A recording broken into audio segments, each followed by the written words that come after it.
श्री स्वामी समर्थ. नमस्कार मंडळी, कसे आहात? सध्या थंडी चालू आहे आणि थंडीमध्ये सर्वांनाच चटपटी असं काहीतरी खावंसं वाटतं.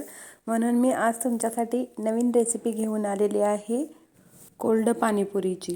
तर कोल्ड पाणीपुरी ही मी घरातल्याच साहित्यापासून बनवलेली आहे. अगदी सोप्या पद्धतीनं आपण ही पाणीपुरी घरामध्ये बनवू शकतो. बाहेर जाऊन ठेल्यावरती पाणीपुरी खाण्यापेक्षा घरामध्ये बनवून खाल्लेली कधीही चांगली.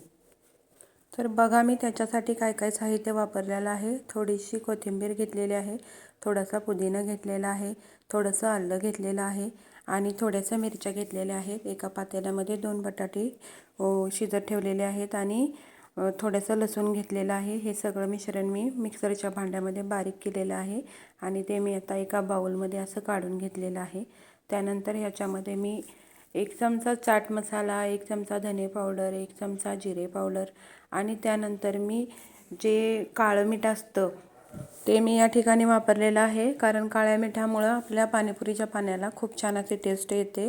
त्यानंतर मी इथं आपलं साधं मीठ वापरलेलं आहे 1 चमचा आणि त्यानंतर मी असं 3-4 मिऱ्या अशा मी वाटून घेतलेल्या आहेत आणि ते मिरेपुडं मी याच्यामध्ये घातलेली आहे. त्यानंतर मी यामध्ये थोडंसं पाणी घेऊन असं ढवळून घेतलेलं आहे.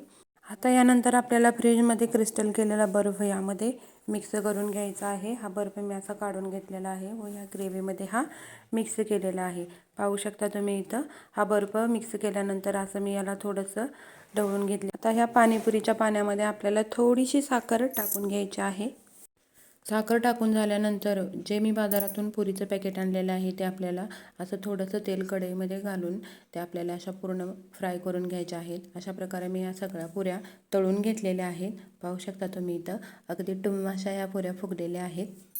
आता पुऱ्या तयार झाल्यानंतर मी इथं बटाट्याची भाजी तयार करून घेतलेली आहे. त्यामध्ये थोडंसं तिखट आणि मीठ घालून घेतलेलं आहे. ते एका पॅनमध्ये असं थोडंसं शालो फ्राय केलेलं आहे व त्यावरती वरून अशी कोथिंबीर भिरभिरलेली आहे.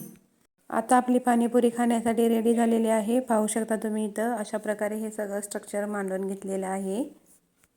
आता ही पुरी आपल्याला अशी फोडायची आहे. त्यामध्ये हे सगळं मिश्रण घालायचं आहे व वरती थोडंसं दही घालायचं आहे आणि खाऊन घ्यायचं आहे. आहा, खूप छान. तुम्हाला जर ही माझी रेसिपी आवडली असेल तर माझ्या या रेसिपीला लाईक करा, शेअर करा, कमेंट करा. धन्यवाद. श्री स्वामी समर्थ. जय जय स्वामी समर्थ.